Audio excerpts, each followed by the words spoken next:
Praise the Lord. I greet you very good morning in the precious name of our Lord and Savior Jesus Christ. మన ప్రభువును రక్షకుడైన యేసుక్రీస్తు నామములో మీ అందరికీ శుభాలు తెలియజేస్తున్నాను. ఎలా ఉన్నారు? మీరంతా బాగున్నారా?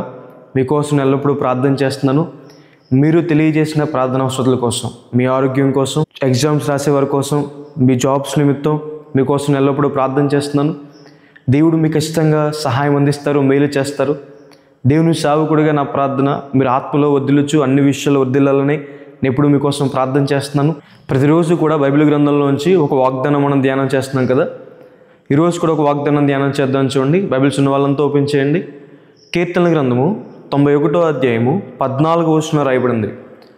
అతడు నన్ను ప్రేమించుచున్నాడు గనక నేను అతన్ని తప్పించదును, అతడు నా నామము ఎరిగి ఉన్నాడు గనక నేను అతన్ని కనపరిచెదను. హల్లెలూయా. కీర్తన గ్రంథం 91వ అధ్యాయం అనేది సామ్ ఆఫ్ ప్రొడక్షన్ అని పిలుస్తారు.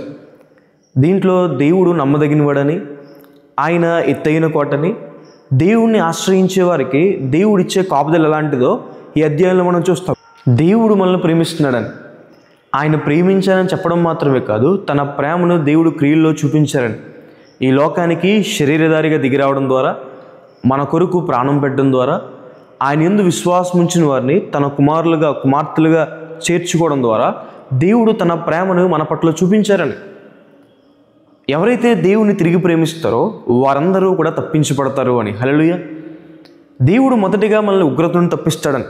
క్రీస్తు ప్రభువు ఈ లోకానికి వచ్చిందే మనుషుల్ని ఉగ్రతను తప్పించడానికి. దేవుని ఉగ్రత భయంకరమైనది.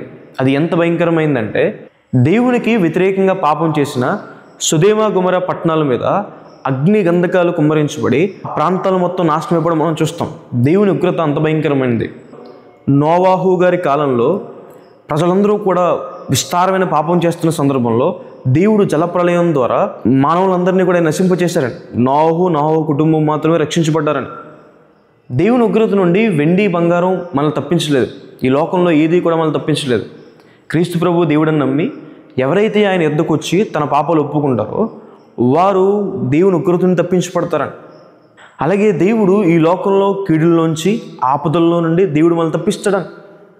క్షామకాలమున మరణం నుండి ఆయన మనల్ని తప్పించుకోవడానికి రాయబడింది. ఒక కరువుతో బాధపడుతున్నారా? ఆర్థిక సంబంధమైన ఇబ్బందులతో బాధపడుతున్నారా? ఈ ఆర్థిక సంబంధమైన ఇబ్బందులతోనే, అప్పుల బాధలతోనే మేము నశించిపోతామని భయపడుతున్నారా? దేవుని వాక్యం సెలవిస్తుంది, దేవుడు మిమ్మల్ని తప్పిస్తాడని. మీరు ఆయన్ని ప్రేమిస్తున్నారు కాబట్టి, ఆయన మందిరాన్ని, ఆయన వాక్యాన్ని, ఆయన్ని ప్రేమించే మిమ్మల్ని దేవుడు ఖచ్చితంగా తప్పిస్తాడని. ఒకవేళ అనారోగ్యం బట్టి, ఈ అనారోగ్యంలోనే నేను మరణిస్తానేమో, ఈ అనారోగ్యం ఇంకా నన్ను మరణానికి తీసుకెళ్తుందని భయపడుతున్నారా? ఈ వాగ్దానం విశ్వసించండి, దేవుడు మిమ్మల్ని తప్పిస్తాడు. ఆయన మరణం నుండి దేవుడు మిమ్మల్ని తప్పిస్తాడని. దేవుడు మిమ్మల్ని పోషిస్తాడు, దేవుడు మిమ్మల్ని స్వస్థపరుస్తాడని. మీరు ఏ భయాలతో అయితే ఉన్నారో ఆ ప్రతి భయం నుండి కూడా దేవుడు మిమ్మల్ని తప్పించుకోవడని. భవిష్యత్తులో ఏం జరగకపోతుందని భయపడుతున్నారు, దేవుని వాక్యం సెలవిస్తుంది, దేవుడు మీకు మంచి భవిష్యత్తుని ఇస్తాడని. ప్రతి కీడు నుంచి తప్పించి, ప్రతి కరువుల నుండి దేవుడు మిమ్మల్ని తప్పించి, ప్రతి మరణకరమైన పరిస్థితుల నుండి దేవుడు తప్పించి, దేవుడు మిమ్మల్ని నిలబడతాడని. అలాగే బైబిల్లో రాయబడింది, ఆయన మనల్ని సింహాల నోటి నుండి తప్పిస్తాడని. సింహాల నుంచి తప్పించబడ్డం అంటే మనుషులను తప్పించబడ్డం. సింహాల లాంటి మనుషులు, పాడు చేయాలనుకున్నవారు, బ్రతికుండగానే మింగేయాలనుకున్నవారు, మన కీడు చేయాలనుకున్నవారు, అలాంటి వారి నుండి దేవుడు మనల్ని తప్పిస్తాడని. ఆయన మీకు కేడముగా ఉంటూ మీకు కాపుదలు ఇస్తాడని.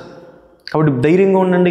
ఆయన్ని ప్రేమిస్తున్న మిమ్మల్ని, ఆయన ఆశ్రయించిన మిమ్మల్ని ఆయన తప్పిస్తాడని దేవుని వాక్యం సెలవిస్తుంది. అలాగే ఆయన నామాన్ని ఎవరైతే తెలుసుకుంటారో దేవుడు వారిని గణపరుస్తాడని. దేవుని కోసం ఎక్కువగా తెలుసుకోవడం ద్వారా దేవుడు మనల్ని హెచ్చిస్తాడని. హెచ్చింపు అనేది దేవుడి నుంచి మనకు కలగాలి. ఆయన దగ్గర ఎవరైతే తగ్గించుకుంటారో దేవుడు వారిని ఉన్నతమైన స్థానంలో నిలబడతారు. మీరు పడిపోయిన చోటే, మీరు పోగొట్టుకున్న చోటే దేవుడు మిమ్మల్ని నిలబడతాడని, మిమ్మల్ని హెచ్చిస్తాడని. ఎక్కడైతే మీరు తృణీకరించబడ్డారో అక్కడే మిమ్మల్ని దేవుడు అనేక మందికి దీవెనకరంగా, ఆశీర్వాదకరంగా దేవుడు నిలబడతాడని. అవమానం పొందిన చోటే దేవుడు గొప్పవారిగా దేవుడు మిమ్మల్ని చేస్తాడని. వర్ధిల్లత దేవుడు మీకు కలగజేస్తాడని. కాబట్టి ఈ వాగ్దానం విశ్వసించండి, దేవుడు మిమ్మల్ని తప్పిస్తాడు, ఆయన మిమ్మల్ని కనపరుస్తాడు అని. హల్లెలూయా. ప్రార్థన చేసుకుందాం. సర్వశక్తి మందిరా, జీవం గల దేవేశయ్య, మీకు వేలాది వందనాలు యేసయ్య. ఈరోజు ఈ వాగ్దానం ద్వారా మాతో మాట్లాడినందుకు దేవా ప్రభువా, మీకు వేలాది వందనాలు. ఆశ్చర్యకరుడు దేవా, ఆలోచనకర్త దేవా ప్రభువా, మీకు వేలాది వందనాలు. మిమ్మల్ని ఆశ్రయించిన వారిని ప్రభువా తప్పిస్తారని వాగ్దానం చేస్తుంది దేవా, మీకు వందనాలు. ప్రియులు ఎంతమంది అయితే ప్రభా అనారోగ్యంతో బాధపడుతున్నారో ప్రభా, వారిని ముట్టండి అయ్యా, స్వస్థపరచండి. అప్పుల బాధలు ఉన్నవారు లేవనెత్తండి అయ్యా ప్రభా.